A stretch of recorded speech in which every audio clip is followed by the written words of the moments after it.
I was born in Glasgow in 1940. I was there with my mother. My father was in the RAF. I was an only son left with my mother. I think I had a pretty happy early life. Jamaica's a lovely place to grow up in. Lovely temperature, weather, sunshine, lovely beaches. My parents really decided they wanted me to come to Scotland because that's where they came from, and it was quite a big thing leaving home at 18, and I left my parents and I stayed with an aunt in Knightswood.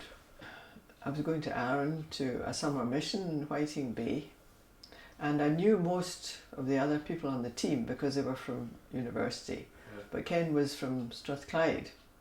So he was the only one that wasn't from Glasgow. We were sent out to go round the local houses at Whiting Bay, actually it was, to invite them. And I was sent out with Ros. She and I met there.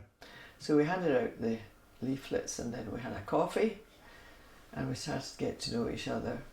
And then we discovered we liked tennis. We started off in this game of tennis. And that was a good start. Unfortunately, the surface of the tennis was pretty uneven, and I twisted my ankle by going for a ball that she said was a winner. The court was rubbish, so he fell down a hole trying to return one of my wonderful forehands.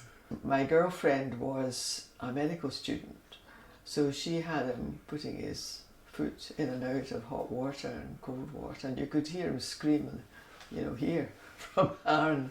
We just, sort of clicked, and I continued to see him afterwards. We've been together for over 50 years. She's my best pal. We brought up 2 children together.